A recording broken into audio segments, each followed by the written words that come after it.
காதலியான அவளது முடியில் இந்த ஆபரணம் அழகு பெற்று விளங்கும். நான் இப்போது இதனுடைய தரிசனத்தால் அவளையே அடைந்தது போல் எண்ணுகிறேன்.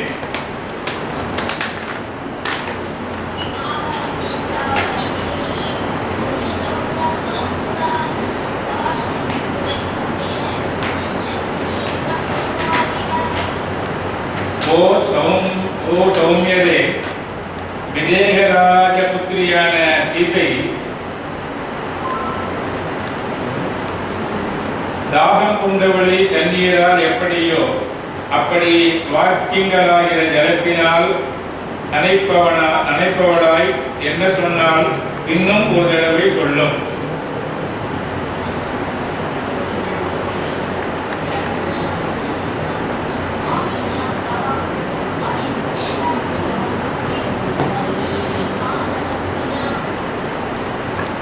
ஓ லக்ஷ்மணா, வைதேகியை விட்டு பிரிந்து கையில் கிடைத்திருக்கிற இந்த நீரில் பிறந்த மணியை பார்க்கிறேன் என்கிற இதை காட்டிலும் பெரிய துக்கம் என்ன உண்டு?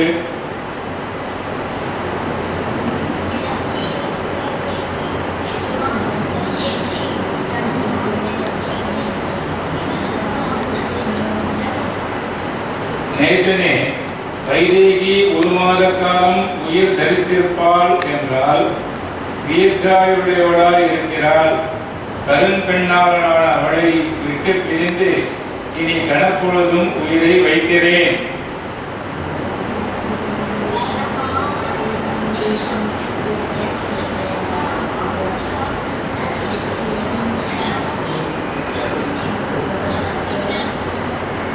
எனது மனைவி என்று காணப்பட்டாலோ அந்த இடத்திற்கு என்னையும் அழைத்து கொண்டு போய்விடு.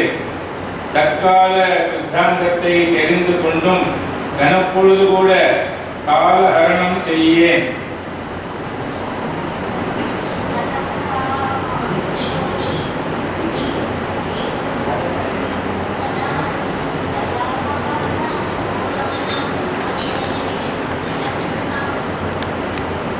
முன்னிடையாளான எனது அந்த கற்புள்ள மனைவி எந்த வேளையும் பயமுறுத்தி வருகின்ற கோரமான அரக்கர்களின் இடையில் நடுநடுங்கியவளாய் என்ன பாடுபடுகிறாளோ?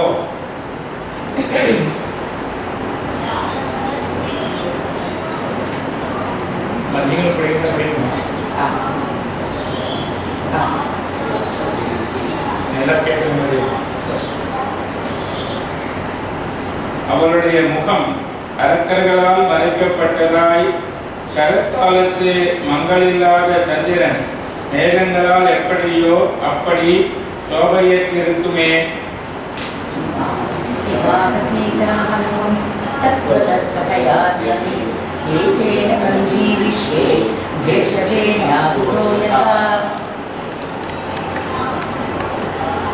ஹனுமானே, சீதை யாரு சொன்னால் ஏற்றக்குறைவின்றி கூறிய நகங்களுடனே நின்று கொண்டிருந்த காலத்தை கண்டுபிட்டீர்.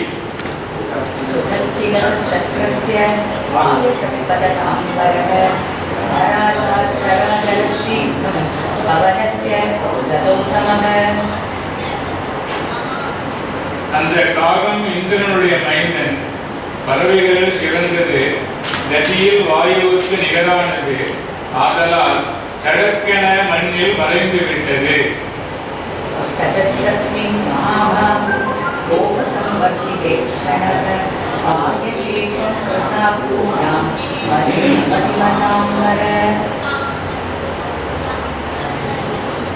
அறிவுடையவரில் சிறந்தவரே, மகாபாகுவே, நீர் அந்த காக்கை விஷயத்தில் ஆனது பற்றி மாற்றமாட்டாதவராய் சிசிக்ஷ எண்ணம் கொண்டவராய் கொடுமையான தீர்மானத்தை விதித்தீர்.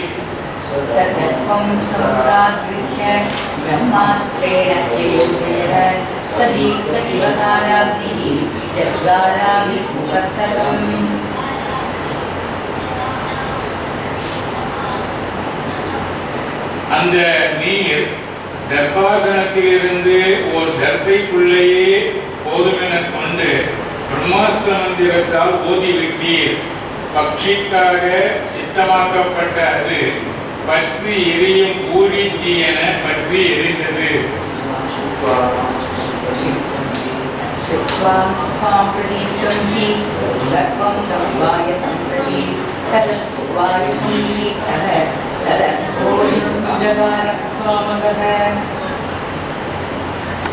நீர் கிளர்ந்தெறியும் அந்த தர்பைக்குள்ளேயே காக்கையை நோக்கி இழுத்தீர். என்ன சொல்வேன்? அப்போதிலிருந்து அந்த தர்ப்பம் எரிந்து கொண்டு காக்கையை துரத்தி கொண்டு அதன் பின்பே சென்றது.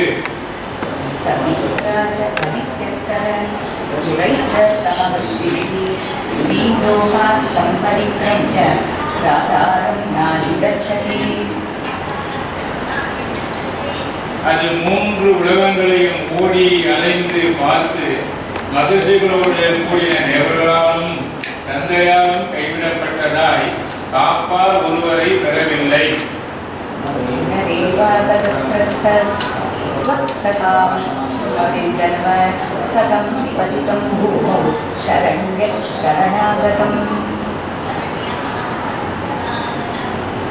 காகுஸ்தரே,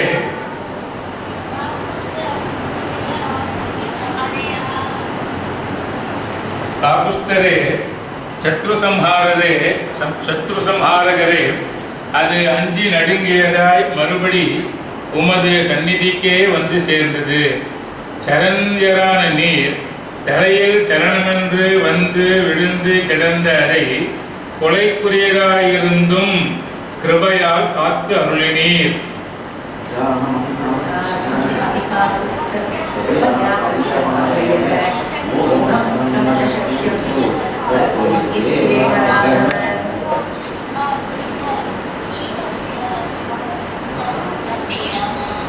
ஓ ராகவரே, அந்த நீர் அப்பொழுது பானத்தை வீணாக செய்ய முடியாது என்றுதான் அந்த காகத்தின் வலக்கண்ணை அழித்து விட்டீர்.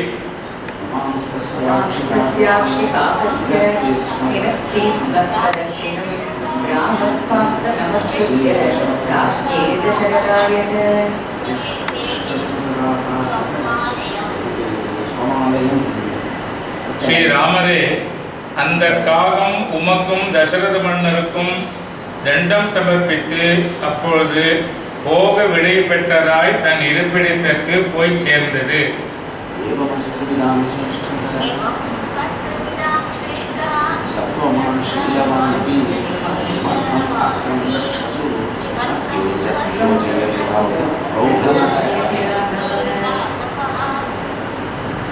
இவ்விதமாக ஸ்ரீ ராகவர் அஸ்திர வித்துக்களில் முதன்மை பெற்றவராயும் சத்வமுடையவராயும் சீலமுள்ளவராயும் இருந்தும் அரக்கர்களிடத்தில் அஸ்திரத்தை யாது காரணத்தால் பிரியோட வசனத்தை கேட்டு அந்த அம்மணிக்கு நான் மீளவும் பின்கண்ட வசனத்தை விண்ணப்பம் செய்தேன்.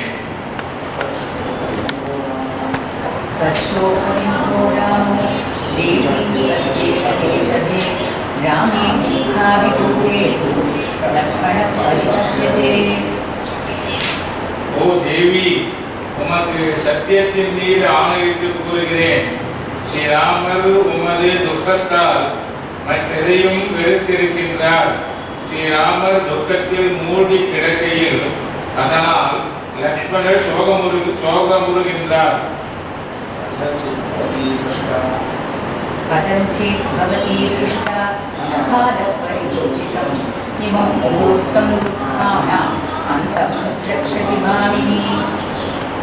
ஓ பெருமை பெற்ற அம்மணி, பெருமாட்டியான நீர் தெய்வாதீனமாய் தரிசனமானீர்.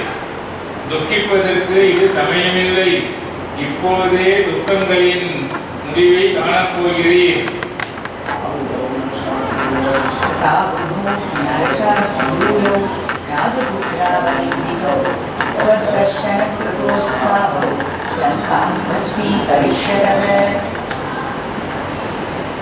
சத்துக்களான ஆண் புலிகளான அந்த இரண்டு ராஜகுமாரர்கள் உம்மை காண்பதில் மேற்கொண்டு வீரியமுடையவர்களாய் லங்கையை நீராக்கப் போகிறார்கள்.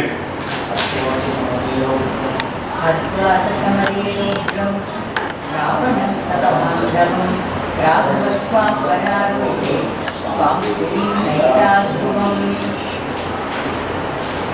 அம்மா உத்தமி, ஸ்ரீ ராகவர் கொடிய ராவணனை சுற்றத்தால் உட்பட சமரிலேயே அகம் செய்து உம்மை தமது நகரத்துக்கு இதோ அழைத்துக் கொண்டு போகிறார். இது நிச்சயம்.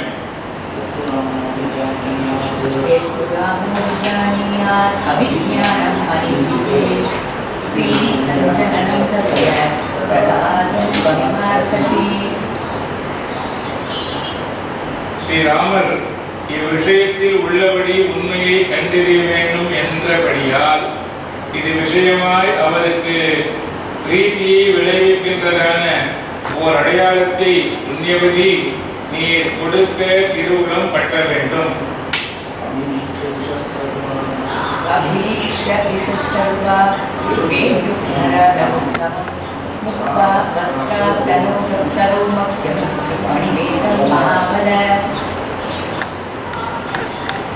ஓ மகாபலரே, அவன் திட்டுகளை எல்லாம் கண்ணால் உற்று பார்த்துவிட்டு தலைப்பின்னலுக்கு அணியான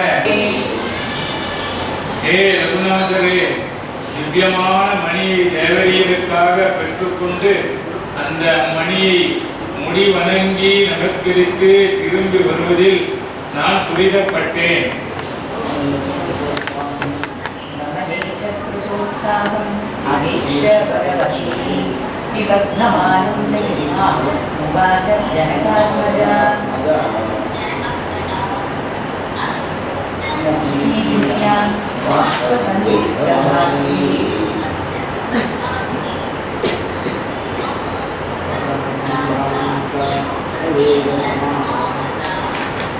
கஷ்ட திசையில் இருக்கும் பெருமாட்டியான ஜனக திருமகளும் என்னை திரும்பி போய்விடுவதில் ஆயத்தமாய் இருப்பவளாய் சரீரத்தை வளரும்படி செய்து கொண்டிருக்கின்றவனாக கண்டு நான் திரும்பி போய் விடுவதில் மனம் பதறியவளாய் சோகத்தின் வேகத்தால் மிகவும் சங்கடப்படுவளாய் கண்ணீர் நிறைந்த முகமுடையவளாய் அழுவதால் தட்டு தடுமாறி பேசுகிறவளாய் இன்னும் இப்படியும் சொன்னாள்.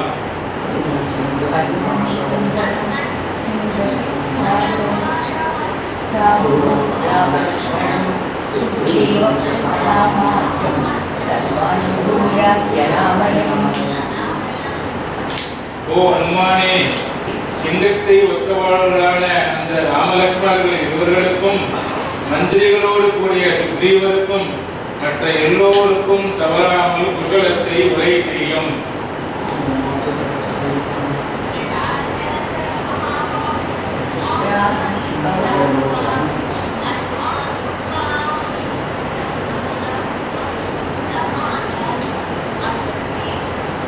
மகாபாகுவான அந்த ஸ்ரீ ராகவரே, இந்த துயரக்கடலான கட்டியென்றும் என்னை கட்டுவிப்பார் என்னும்படி நீர் காரிய முடிவுக்கு அருள் புரியும்.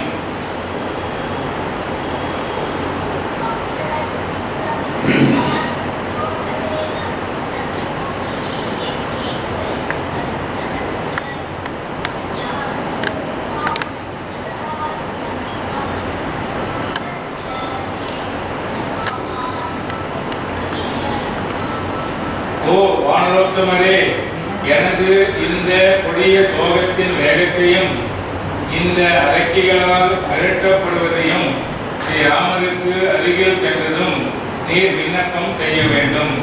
உமக்கு இப்பொழுது போகும் வழி தடையற்றதாகவே ஆகுக.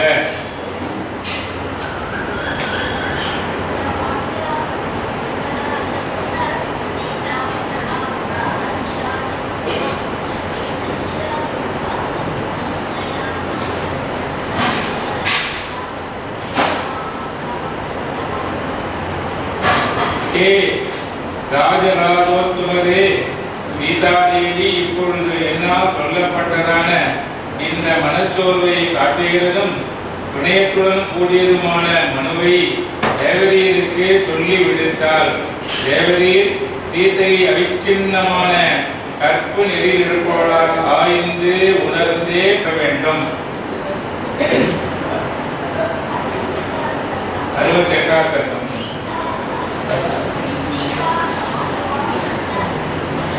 சீதையை தேற்றியதை சொல்வது.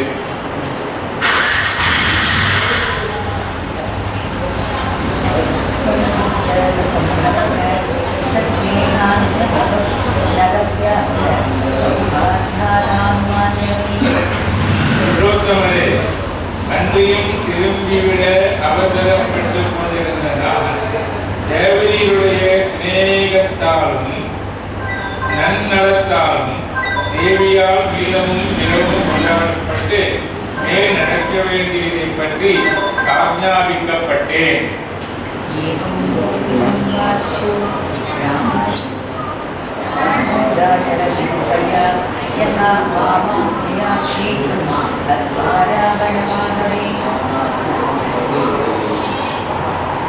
தசரதகுமாரனான ஸ்ரீராமன் எப்படியானால் ராவணனை யுத்தத்தில் கொன்று விரைவில் என்னை ஆட்கொள்வரோ அப்படி பல வகையான இவ்வண்ணம் முன்னால் சொல்லப்பட வேண்டியவர்.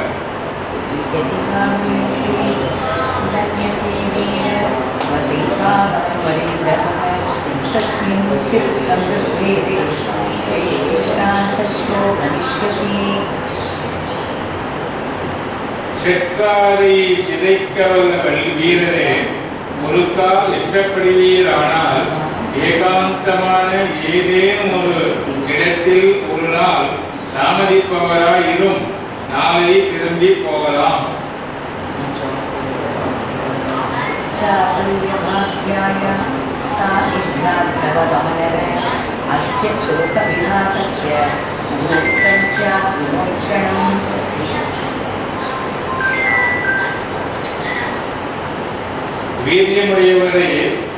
வீரியமுடையோரே, உமது சமீபத்தில் இருக்கும் பட்சத்தில் மந்த பாக்கியான எனது இந்த சோகமாகிற தீவினை பயனுக்கும் விமோசன காலமாக அது இருக்கும்.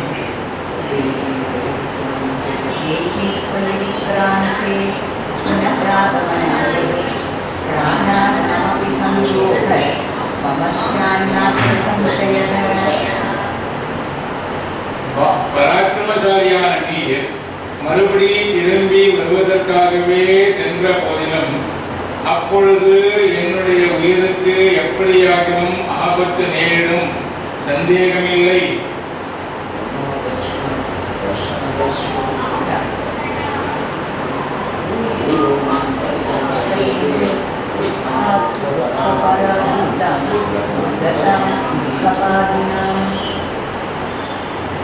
துக்கத்தின் மேல் துக்கத்தை அனுபவிப்பவளாய் துக்கத்தில் மூழ்கி கிடக்கும் அபாக்கியவதியான உணர் என்னை உமது கண் முன்னிராமையால் உண்டாகும் துக்கம் முன்னிலும் அதிகமாய் வேதனை உண்டாக்கும்.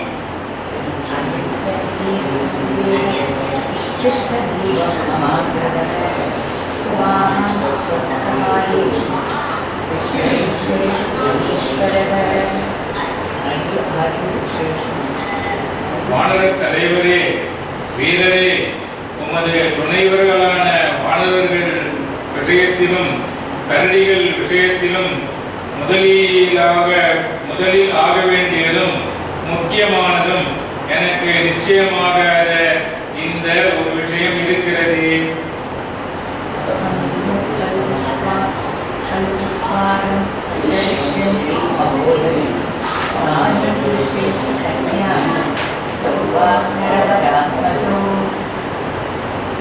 அந்த வானர ரிட்ச சைன்யங்கள் தாண்டுவதற்கு அரிய மகோதரியை எப்படி தாண்டும்? சக்கரவர்த்தி குமாரர்களான வீரர்கள் எப்படி தாண்ட முடியும்?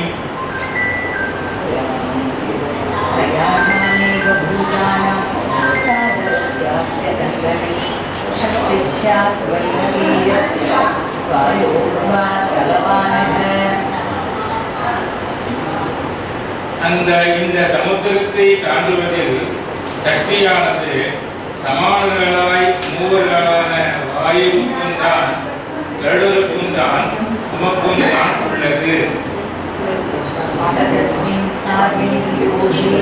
वीरैवं दुरदिव्रमे किं पश्यसि समादानं त्वं पीताम्बरः காரிய வல்லர்களில் தலைவரே, வீரரே, இப்படி பெருந்தடையாய் இருக்கிற விஷயத்தில் இந்த காரியம் தலை கட்டும் என்ன உபாயத்தை கண்டுபிடித்திருக்கிறீர்? அதை சொல்லும்.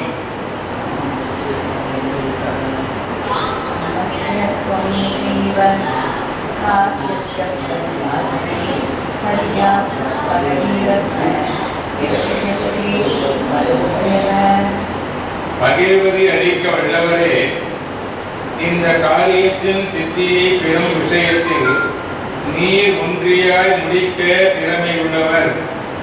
பலத்தால் உண்டாகும் கீர்த்தி உமதென்றபடி ஆகும்.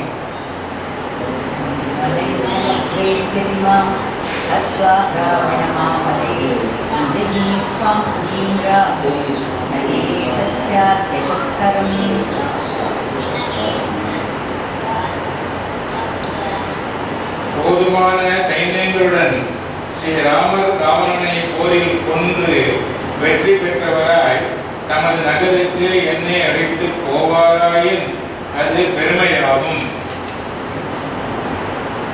அகுந்தஸ்ய வீரஸ்ய வனாதூபதினா ஹிருதா ரட்சசா தத்பயாதேவ பயாதேவ ததானார்ஹரதி ராഘவ. நான் காட்டிலிருந்து அகற்றினால் அவருடைய பயத்தினால் வஞ்சனையாலேயே எடுத்து வரப்பட்டேன். ஸ்ரீ ராகவரும் அப்படி செய்கிறதென்றால் அந்த வீரருக்கு அது ஏற்றதாகாது.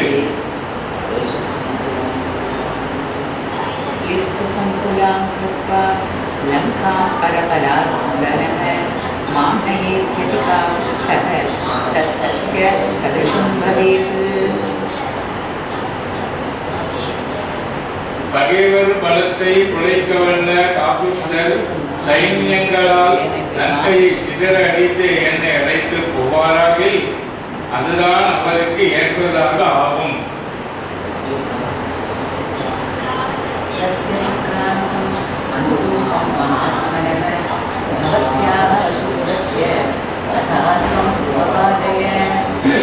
ஆகையால் போர் வீரரான அந்த மகாத்மாவின் பராக்கிரமத்திற்கு ஒத்ததாய் ஆகிறது எதுவோ அந்த பிரகாரமே நீ செய்ய பாரும்.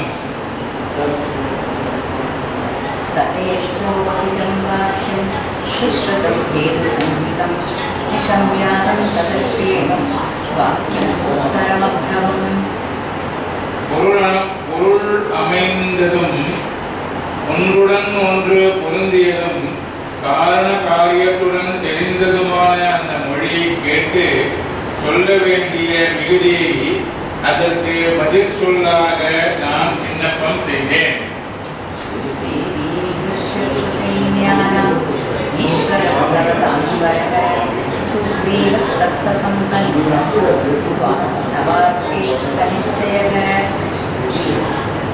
தேவி, வானர ரிக்ஷ சைன்யங்களுக்கு இறைவரும் வானரர்களில் உத்தமரும் நிர்விகல்பமான மனதுள்ளவருமான சுக்ரீவர் உன் விஷயத்தில் ஆப்த சிநேகிதர்.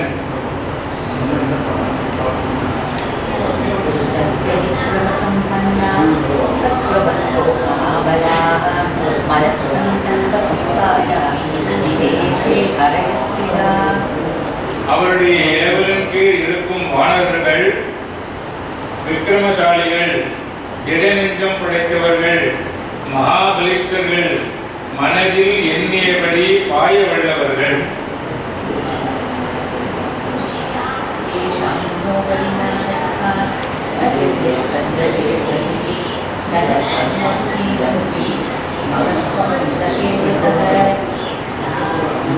எந்த அவர்களுக்கு கமனம் தடைபெறுகிறது, மேலேயும் இல்லை கீழேயும் இல்லை, குறுக்கிலும் இல்லை, அளவிலா திறனுடைய அவர்கள்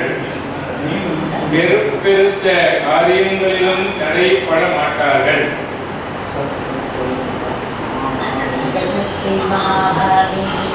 மானவே வரதப்பிதைः பிரதட்சிணீகிருதா பூமிः வாயுமார்கானுசரணிபிः. வாயு மார்க்கத்தை அனுசரித்து செல்பவர்களும் பலத்தால் செருக்குற்றவர்களும் மகாபாவர்களுமான அந்த வானவர்களால் பூமி அடிக்கு ஒரு தடவை சுற்றி வரப்பட்டது. वत्निष्ठाश्चर्याश्च सन्ति तत्र अनुपसत् मत्तप्रत्यवरतश्चित् नास्ति सुग्रीवसन्निधौ. சுக்ரீவர் சந்நிதியில் எனக்கு மேலானவர்களும் சமமானவர்களுமான வானவர்கள் இருக்கிறார்கள். எனக்கு குறைந்தவன் ஒருவனும் அங்கு இல்லை.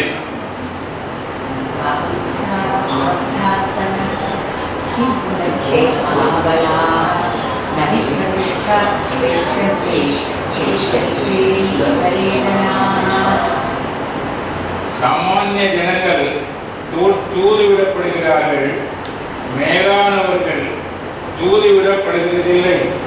நானே இங்கு வந்துவிட்டேன் என்றால் மகாபலவான்களான அவர்கள் விஷயத்தில் கேட்கவும் வேண்டுமோ?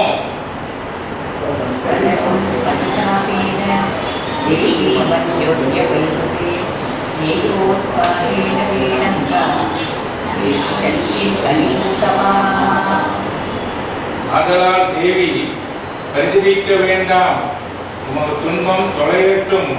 வானர பெரியோர்கள் ஒரே பாய்ச்சலில் லங்கைக்கே வந்து சேரப் போகிறார்கள்.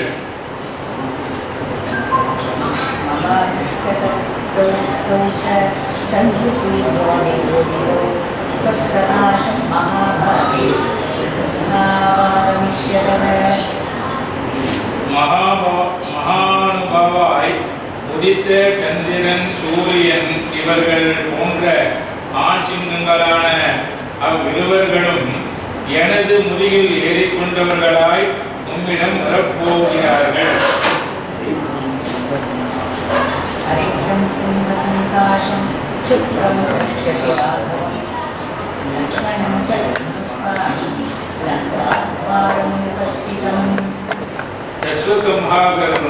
சத்ருசம்ஹாரரும் சிங்கத்தை நிகழ்த்துவருமான ஸ்ரீ ராகவரையும் வில் பிடித்தவராய் லங்கை வாயிலில் நிற்கும் லக்ஷ்மணரையும் இதோ காண்பீர்.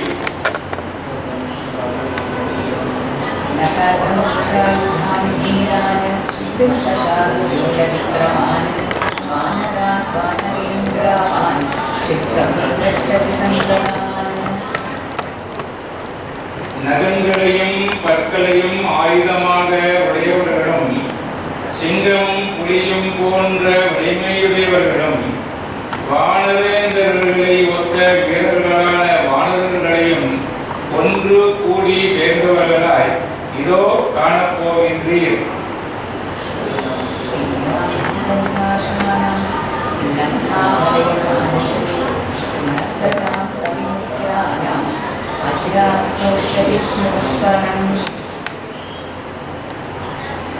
லங்கையினது மலை தாழ்வரைகளில் முழங்குகின்ற மலைகளையும் மேகங்களையும் ஒத்த வானர தலைவர்களின் முழக்கத்தை இதோ கேட்கப் போகிறீர்.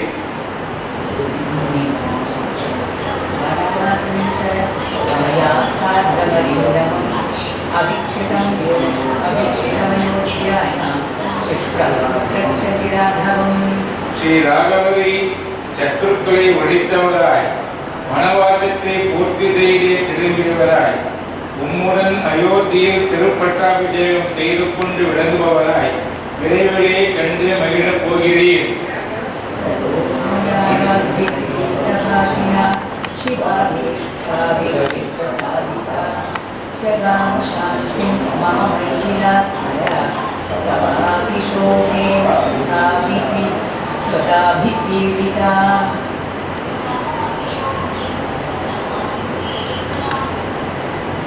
உமது துயரத்தால் துன்புறுகின்ற நிஜலைக்கோன் திருமகள் நிசந்தேகமாய் நம்ப வேண்டியதாயும் க்ஷேம சமாச்சாரங்களை பற்றியதுமான எனது சொற்களாலும் அப்பொழுது கம்பீரமாய் பேசிய என்னால் சமாதானப்படுத்தி போற்றப்பட்டவளாய் அதனாலும் துக்கக் கடுவையின் தனிவை பெற்றாள்.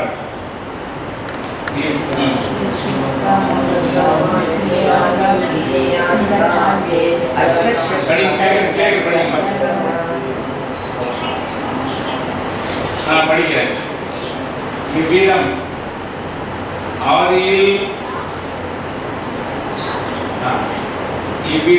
ஆதியில் குஷன் 11 இவர்களால் ஸ்ரீராமர் சந்நிதியில் அஸ்வமேத யாகசாலையில் தானம் செய்யப்பட்ட ஸ்ரீமத் ராமாயணத்தின் 19வது தினத்தின் தானம் பண்ணப்பட்ட கதை முடிவு பெற்றது. இங்கேயும் படிச்சாமா நீங்க படிக்கும்போது? இப்ப அதுக்கப்புறம் வந்து பலஸ்ருதி இருக்குமா? பலஸ்ருதி நீங்க அப்படியே படிச்சிருங்கம்மா. சமஸ்கிருதம் தான் ஃபுல்லா இருக்கு, 2 பக்கம். ஆமா, அது பலஸ்ருதி பட்டாவி தேவை பின்னாடி பலஸ்ருதி அப்படியே நீங்க படிச்சிருங்கம்மா. இந்த பக்கம் தான் இருக்கு. இந்த பக்கம்